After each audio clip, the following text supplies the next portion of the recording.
नमस्कार मित्रों, अपने राष्ट्र और धर्म के हित के लिए कार्य करने की इच्छा मन में होती रहती है और उसमें जब कोई ऐसा प्रेरणादायी घटना घटित हो जाए, कुछ ऐसा मिल जाए जो अपने राष्ट्र और धर्म के हित के लिए कार्य करने के लिए प्रेरणा स्रोत बन जाए, तो कार्य करने की प्रबलता और अधिक बढ़ जाती है और राष्ट्र और धर्म हित में कार्य करते रहना चाहिए।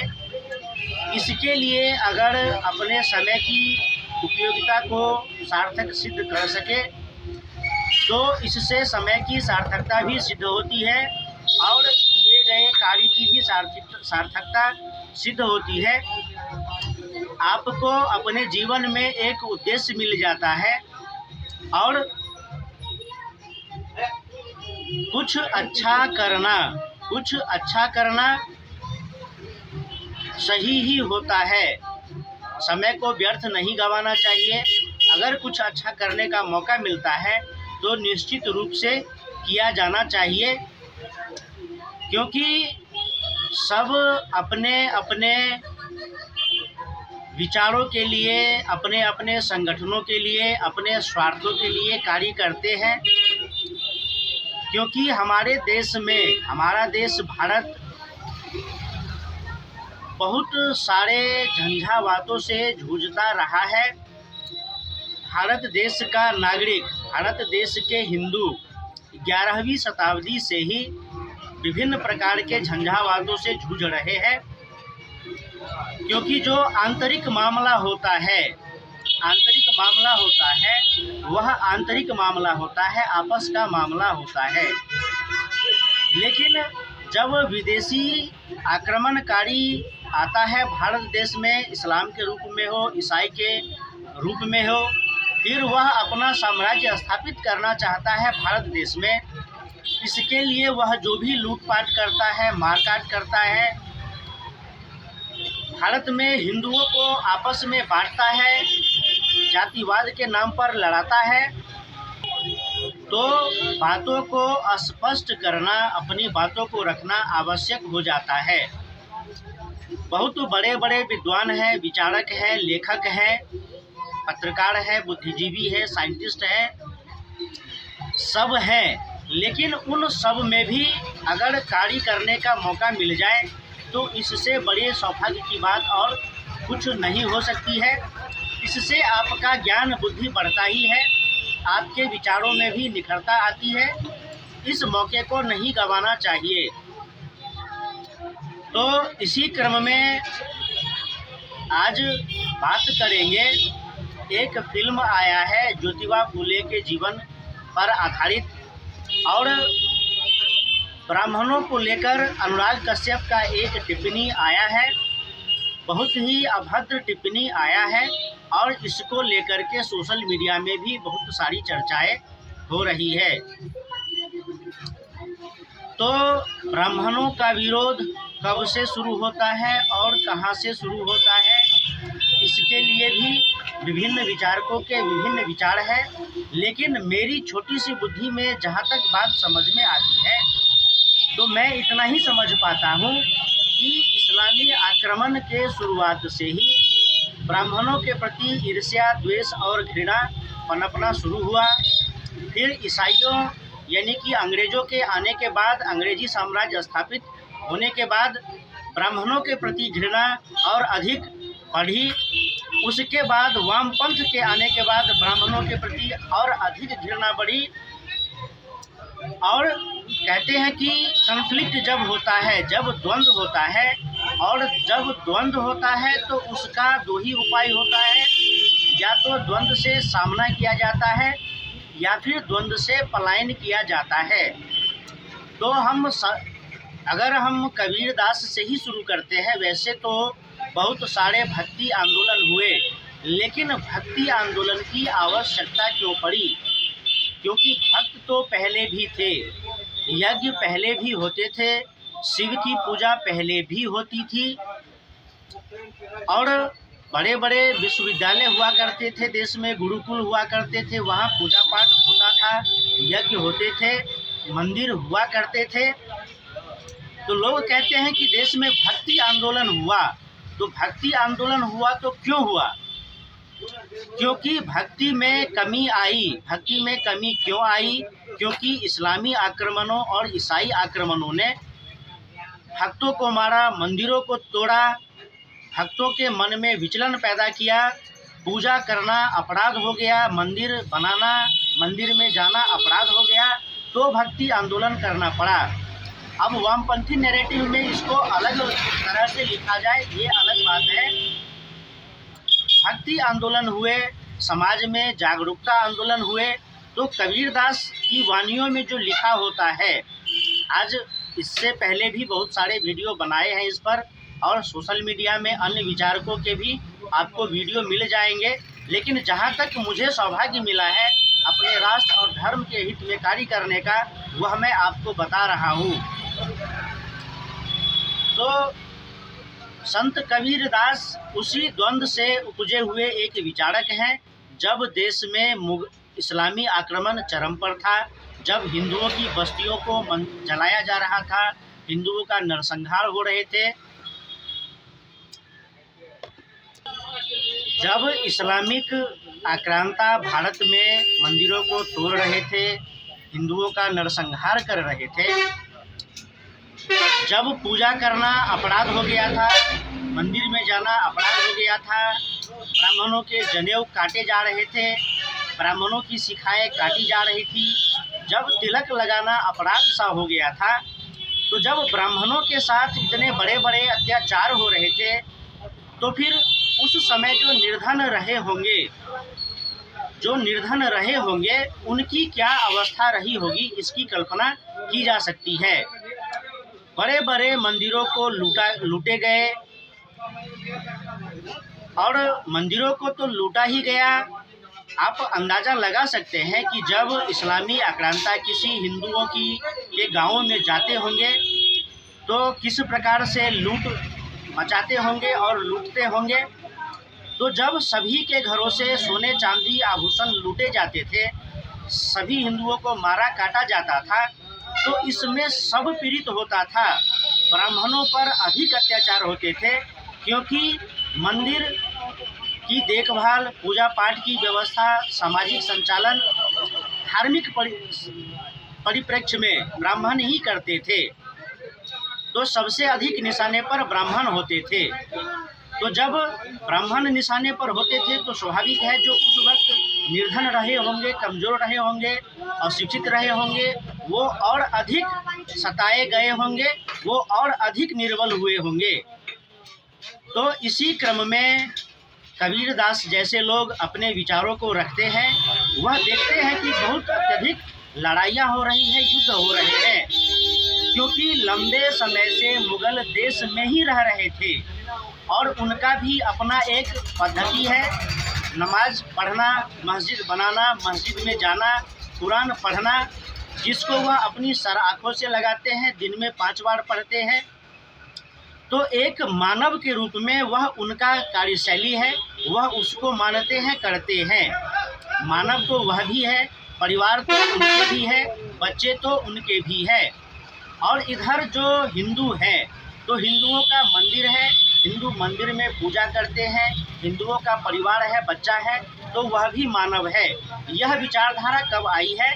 जब 700-800 वर्षों तक इस्लाम यानी कि इस्लामिक आक्रांता जो आए, अब वहाँ स्थापित हो गए हैं, उनके मस्जिद हैं, मदरसे हैं, सारी व्यवस्थाएं हैं। अब हिंदू और मुसलमान एक ही भूमि पर है, एक ही जगह है। तो क्षत्रिय लड़ते हैं, ब्राह्मण धार्मिक आयोजनों को देखते हैं, क्षत्रिय प्रशासनिक कार्यकलाप को देखते हैं, उसमें कबीर जैसे लोग उत्पन्न होते हैं, प्रेरित होते हैं, और वह अपना विचार रखते हैं कि यह जो लड़ाइयाँ हो रही है, कोई धर्म के नाम पर लड़ रहा है, कोई मंदिर के नाम पर लड़ रहा है, कोई मस्जिद के नाम पर लड़ रहा है, तो एक भाव सा उत्पन्न होता है कि यह जो दोनों लड़ाइयाँ हो रही है, यह नहीं होने चाहिए। लोग मंदिर और मस्जिद के नाम पर जो लड़ रहा है, उससे अच्छा है कि आप प्यार भरी मीठी मीठी बातें कीजिए, एक दूसरे से लड़िए मत, और सुख शांति से समाज में रहिए। ठीक है, यहाँ तक ठीक है। फिर यही क्रम आगे बढ़ता रहता है। फिर इस्लामिक आक्रांता जो थे वह अपने इस्लामिक साम्राज्य को बढ़ाने के लिए युद्ध लड़ते हैं। फिर हिंदू राजा होते हैं, वह भी अपने धर्म और अपने राज्य की रक्षा के लिए युद्ध करते हैं। उसमें महाराणाओं का उदय होता है, मराठों का उदय होता है, अहोम के साथ मुगलों की लड़ाई होती है। इस बीच में सनातन हिंदू धर्म बहुत लुट चुका है, पिट चुका है, समाप्ति की ओर पहुंच चुका है। अब जहां पर मुगलों की प्रधानता है, प्रबलता है, जहां पर मुगल शक्तिशाली है, वहां पर हिंदू महिलाओं का खुल के समाज में चलना मुश्किल हो गया है, धार्मिक आयोजनों को करना मुश्किल हो गया है। तो इस क्रम में बुर्का प्रथा आती है। महिलाओं के लिए जो शिक्षा व्यवस्था थे, गुरुकुल थे, वह नष्ट हो गया है। अब जो ब्राह्मण भी शोषित पीड़ित थे और जो उस समय निर्धन थे, वह और अधिक शोषित पीड़ित हो गए हैं। अब गुरुकुल है नहीं, शिक्षा व्यवस्था समाप्त कर दी गई है। महिलाओं को खुल करके सोचने, विचारने, चलने का अधिकार रह नहीं गया है। तो अब घूंघट प्रथा सी आ गई है। मुगलों के अत्याचारों से अब दिन में विवाह नहीं हो रहा है, रात्रि में विवाह हो रहा है। और रात्रि में भी जो विवाह हो रहा है तो जजिया नहीं देने के क्रम में डोलियां लूटी जा रही है। तो इसी प्रकार से जब सनातन धर्म अत्यधिक शोषित पीड़ित हो जाता है, अब बहुत सारे धार्मिक आयोजन नहीं हो पाते हैं, गुरुकुल नष्ट हो जाता है, शिक्षा व्यवस्था नष्ट हो जाता है। तो बाद में जब अंग्रेज आते हैं तो ऐसा जान पड़ता है कि भारत में शिक्षा व्यवस्था नहीं है, भारत में बहुत अधिक निर्धनता है, भारत के लोग गंवार हैं, भारत के लोगों में बुद्धि नहीं है। तो ऐसा क्यों हुआ? क्योंकि हिंदू लूटते पिटते रहे हैं, इस्लामी आक्रांताओं को झेलते झेलते सारी व्यवस्थाएं चरमरा गई है। लेकिन वामपंथी इतिहासकार क्या लिखते हैं कि मुगलों ने अच्छी शासन व्यवस्था बनाई। वह मुगलों के सारे अत्याचार को, सारे मारकाट लूटपाट को छुपा लेते हैं और कहते हैं कि बहुत अच्छी व्यवस्थाएं हुई है। फिर हम अंग्रेज के समय में आते हैं। जब अंग्रेज आता है तो अंग्रेज भी वही सारे कार्य करता है, मंदिरों को तोड़ता है, गुरुकुलों को नष्ट करता है और रजवाड़ों को लूटना शुरू करता है। तो वहाँ भी हिंदू लूट रहे हैं, पिट रहे हैं, मर रहे हैं, कट रहे हैं। अंग्रेजों के निशाने पर मंदिर थे और मंदिर को संचालित करने वाले ब्राह्मण थे। तो जब समाज में ब्राह्मण क्षत्रिय मर रहा है, कट रहा है, लूट रहा है, पिट रहा है, तो उस समय के जो निर्धन लोग हैं, जो गरीब लोग हैं, जो कम शिक्षित लोग हैं, वह और अधिक निर्धन हो रहे हैं और अधिक कम अशिक्षित हो रहे हैं। तो इस सब तो भारतीय समाज में जो पिछड़ापन आया है, निर्धनता आई है और शिक्षा आई है, वह इस्लामी आक्रमण और ईसाई यानी अंग्रेजी आक्रमण के कारण शुरू हुआ है। तो कबीरदास ने तो हिंदू मुस्लिम कॉन्फ्लिक्ट से एक विचारधारा दे दिया, जो बाद में कार्ल मार्क्स और लेनिन के माध्यम से वामपंथी विचारधारा के रूप में आया। फिर बाद में जो ईश्वर चंद्र विद्यासागर आए या ज्योतिबा फूले आए और उन्होंने जो वर्ण व्यवस्था को बुरा माना, तो उन्होंने इस्लामिक आक्रमणों को, अंग्रेजी आक्रमणों को नज़रअंदाज कर दिया। उन्होंने इस्लामी आक्रमणों को, ईसाई अंग्रेजी आक्रमणों को कभी भी कसौटी पर नहीं तोला, क्योंकि उनके समय भी यह दोनों शक्तियां प्रबल थी। क्योंकि जब आधुनिक समय में जब भारतीय जनता पार्टी का शासन है, जब इतना चुस्त दुरुस्त शासन व्यवस्था है, तब तो एक ओवैसी के कहने पर कितनी गर्दनें काट दी जाती है। तो संत कबीर के समय में अगर इस्लाम को कसौटी पर रख करके परखा जाता तो संत कबीरदास की भी गर्दन काट दी जाती, तब ईश्वर चंद्र विद्यासागर को भी फांसी पर लटका दिया जाता, तब ज्योतिबा फूले को भी फांसी पर लटका दिया जाता। तो उन्होंने अपना एक सॉफ्ट कॉर्नर खेलना शुरू किया, उन्होंने ब्राह्मणवादी व्यवस्था का नैरेटिव बनाना शुरू किया और देश में सारे पिछड़ेपन के लिए ब्राह्मणों को जिम्मेदार ठहराया। संत कबीरदास ने क्यों नहीं कहा कि इस्लामी आक्रमण के कारण पिछड़ापन आया है देश में? ईश्वर चंद्र विद्यासागर, ज्योतिबा फूले ने, भीमराव अम्बेडकर ने क्यों नहीं कहा कि इस्लामी और अंग्रेजी शासन व्यवस्था के कारण हिंदुस्तान लूटा है, पिटा है, बर्बाद हुआ है? क्योंकि 11वीं शताब्दी से पहले तो ज्योतिबा फूले ने घूंघट प्रथा को समाप्त करवाया, विधवा पुनर्विवाह करवाया। तो यह घूंघट प्रथा क्यों आया, यह विधवा विवाह क्यों वर्जित किया गया? आप इतिहास में पीछे जाइए तो आपको बता चुके हैं कि घूंघट प्रथा क्यों आया। जब औरंगजेब जजिया लगाता था कि अगर आपको कुंभ में स्नान करना है, गंगा स्नान करना है, तो आपको इतना रुपया टैक्स देना होगा तभी जाने देंगे, या फिर रुपये का लोभ देता था कि हम इतना रुपया दे रहे हैं, इस्लाम कबूल कर लो नहीं तो तुम्हारा सर काट देंगे। तो यह जो घूंघट प्रथा आई है, महिलाओं में अशिक्षा आई है, यह सब गुरुकुलों को नष्ट होने के कारण आया है। अकबर बाबर जैसे आक्रांताओं के अत्याचारों के कारण आया है। पहले दिन में विवाह होते थे। रामायण में किसी भी महारानी को नहीं दिखाया गया है कि वह घूंघट में है। महाभारत की कहानियों में किसी भी महिला पात्र को नहीं दिखाया गया है कि वह घूंघट में है, और राजकाज में उनका सीधा सीधा योगदान नहीं है, सब में है। फिर बाद में क्यों आवश्यकता पड़ी इन पुनर्जागरणों की? धार्मिक पुनर्जागरण, सामाजिक पुनर्जागरण। तो धार्मिक पुनर्जागरण, सामाजिक पुनर्जागरण क्यों आया? क्योंकि ब्राह्मणों ने अत्याचार किया, क्योंकि राजपूतों ने अत्याचार किया, क्योंकि सवर्णों ने दलितों का शोषण किया। इस बात को कौन बताएगा? और इस बात को जो बताएगा उसका गर्दन काट दिया जाएगा। आज भी होता है। तो इसलिए लोग ब्राह्मणों का नाम ले लेते हैं कि ब्राह्मणों ने ऐसा अत्याचार किया। अगर अपनी आत्मा की कुंठा में कि ब्राह्मण जब शक्तिशाली थे, जब राजकाज देख रहे थे, क्षत्रिय जब राजकाज देख रहे थे, तो उन्होंने सारे विदेशी आक्रमणकारी को समाप्त क्यों नहीं कर दिया गया? जो देश में इस प्रकार की समस्या आ रही है, तब तो हम ब्राह्मणों को ही आरोपी बनाएंगे, क्षत्रियों को ही आरोपी बनाएंगे। तो यह जो अपने आत्मा की कुंठा है, इससे भी लोगों को बाहर निकलना चाहिए। और कबीरदास जैसे लोग किस परिस्थिति में अपने विचारों को रख रहे थे, अंबेडकर जैसे लोग, ज्योतिबा फूले जैसे लोग, ईश्वरचंद्र विद्यासागर जैसे लोग किन परिस्थितियों में अपनी बातों को रख रहे थे, उसको तो समझना होगा। फिर उसी में दयानंद सरस्वती भी थे, फिर उसी में विवेकानंद भी थे। तो दयानंद सरस्वती और विवेकानंद को तो कभी समझ में नहीं आया कि हिंदू समाज पिछड़ा हुआ है, ब्राह्मणों ने शोषण किया, अत्याचार किया। तो फिर आज जो एंटी हिंदू नैरेटिव बनाए जा रहे हैं, फिर आज जो ब्राह्मणों को शोषक बताया जा रहा है, तो लोगों को बताना चाहिए। आज केरला स्टोरी फिल्में बन रही है, आज कश्मीर फाइल फिल्म बन रहा है, पहले क्यों नहीं बनते थे? और अनुराग कश्यप को अगर फिल्म ही बनाना है तो औरंगजेब जो जजिया लगाता था, औरंगजेब जिसने घूंघट प्रथा शुरू करवाया, औरंगजेब जिसने महिला शिक्षा को रोका, उस पर फिल्म क्यों नहीं बनाया जाता है? और एक छावा फिल्म बना है जो वास्तविकता को दिखाता है, तो फिर वामपंथियों, जिहादियों, कांग्रेसियों को सबके पेट में दर्द हो रहा है। तो मेरे छोटी सी बुद्धि में जो बातें आई है मैं आप लोगों को बता रहा हूँ।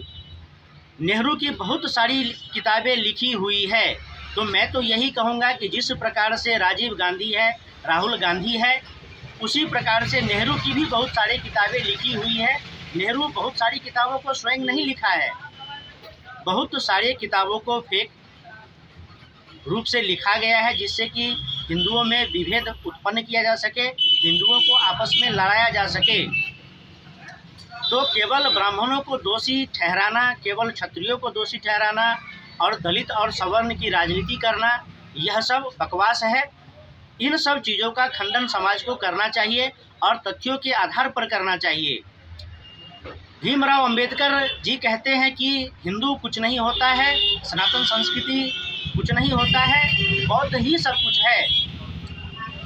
तो भीमराव अंबेडकर जिस समय थे उस समय में भी इस्लाम और ईसाई यानी अंग्रेज़ों की प्रबलता थी, बहुलता थी। वह भी इन सब चीज़ों के दबाव में थे, क्योंकि वह भी इंग्लैंड से पढ़ कर के आए थे। तो वह जो खून पानी में नमक मिला होता है अंग्रेज़ों का, इससे वह भी अछूते नहीं थे। अंबेडकर को भी लगा कि बौद्धों ने ही तक्षशिला और नालंदा को बनवाया था, लेकिन ऐसा नहीं है। जिन राजाओं ने तक्षशिला और नालंदा को बनवाया, अपने खजाने को खाली कर दिया शिक्षा व्यवस्था को लागू करने के लिए, वह भी पशुपति शिव की पूजा करते थे, वह भी बसहा बैल को रोटी खिलाते थे, शिवलिंग पर जल चढ़ाते थे, सूर्य को जल अर्पण करते थे। तो अंबेडकर की अंग्रेजी मानसिकता, इस्लाम और ईसाइयत के दबाव ने उनको हिंदुओं से विलग कर दिया। वह भी बौद्धों की ओर चले गए, क्योंकि हिंदू किसी को पचा नहीं, क्षत्रिय ब्राह्मण किसी को पचा नहीं, क्योंकि क्षत्रिय और ब्राह्मण किसी अन्य विदेशी मत पंथ को भारत में अपना साम्राज्य स्थापित करने में सफल नहीं होने दिया। देश की आज़ादी के लिए पहली गोली चलाई अंग्रेजों के साथ युद्ध में मंगल पांडे ने। मुगलों को खदेरा बाजीराव ने, पेशवा बाजीराव ने, जो एक ब्राह्मण थे। तो आज भी अगर ब्राह्मण किसी के निशाने पर है तो बस यही बात है कि आज भी गजवा ए हिंद करने वालों को ब्राह्मण और क्षत्रियों से ही लड़ना है। आज भी चर्च को अपना पैर पसारने के लिए ब्राह्मण और क्षत्रियों से ही लड़ना है। और यह जो डिस्प्लेसमेंट में कबीर पंथ आया है, वामपंथ आया है, ज्योतिबा फुले आए हैं, अंबेडकर आए हैं, जो कुंठित मन के साथ आए हैं, उनको भी अगर अपने नई विचारधारा को रोकना है तो इसके लिए उनको ब्राह्मणों से ही लड़ना होगा, क्षत्रियों से ही लड़ना होगा। तो इन लोगों के मन की कुंठा है। लेकिन आज देश में एक सकारात्मक बात यह है कि लोग छावा जैसी फिल्म बना रहे हैं, कश्मीर फाइल, केरला स्टोरी बन रही है। तो आज ज्योतिबा फुले के नैरेटिव को भी, वामपंथ के नैरेटिव को भी, इस्लाम ईसाई के नैरेटिव को भी तथ्यों के आधार पर जवाब दिया जाएगा, और अवश्य ही दिया जाएगा। और इसी सब से संबंधित विचारों को मैं आगे भी रखूँगा, क्योंकि राष्ट्र और धर्म के हित में जो कार्य करने का मुझे सौभाग्य प्राप्त हुआ है, मैं उसको आगे भी करता रहूँगा। नमस्कार।